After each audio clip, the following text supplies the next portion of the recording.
কেমনে নামাজ ছেড়ে দিলা ভাইয়া? চেহারা সুরত দেখলেই তো বোঝা যায় কতদিন হয় নামাজ পড়ো। ওফ, আল্লাহকে ডাকো না। তে আল্লাহকে এমনি ভুলে গেলা, রাসূলকে এভাবে ভুলে গেলা, ধর্মকে এভাবে অপমান করলা, মাকে এত বড় বেইজ্জতি করলা। 2 বছর যে মা দুধ পান করাইছে, তোমারে তিল তিল করে বড় করছে, এই উদ্দেশ্যে যে তুমি 16 বছর বয়সে শুধু নারী দেখবা, ছবি দেখবা, মোবাইলে উলঙ্গ দৃশ্য দেখবা, তুমি মালিকের একটা সেজদা দিবা না, 1 ওয়াক্ত নামাজ পড়বা না, তোমার মা বুঝি তোমার এই জন্য দুধ খাওয়াইছিল?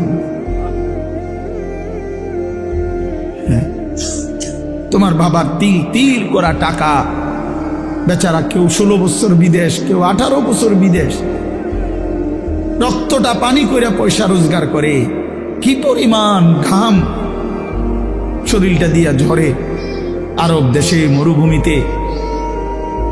আহা,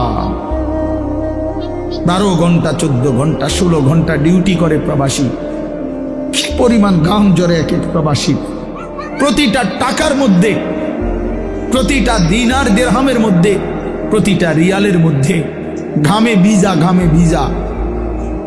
এত ঘাম, এত কষ্ট করে যে মানুষটা স্ত্রীর আদর পায় না, ছেলে মেয়েদের আদর পায় না, 18 বছর 16 বছর 14 বছর, যার একটা ছোট বাচ্চা আছে, মনে করো মেয়ে আছে, ছেলে আছে ছোট, সে দেশে, বাবা বিদেশে, কি পরিমাণ বাচ্চাটা বাপকে দেখতে মন চায়। আমি তো ওই আমার সাথীদেরকে জিজ্ঞাসা করেন, আমার গাড়িতে রাতের যদি 3টা বাজেও আমি যাই, 2:30 3টায়, আমার ছোট মেয়ে 3 বছর বয়স, কোনো সময় কোনো দিনও ঘুমায় না। আমি যতক্ষণ না যাই ওই ঘুমায় না। একটা দৌড় দিয়া দরজা সে খোলে, কলিং বেল টিপ দিলেই সে বোঝে আব্বু আসছে। তার মার সাথে সে আইসা গেটের সামনে দরজা খোলে, তো ও যখন হাসে আমার কাছে মনে হয় গোটা পৃথিবী হাসে।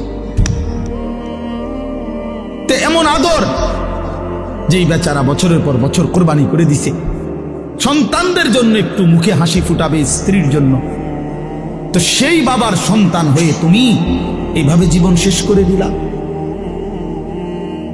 এটা ইনসাফ হলো ভাইয়া? বলো বাবা, বলো।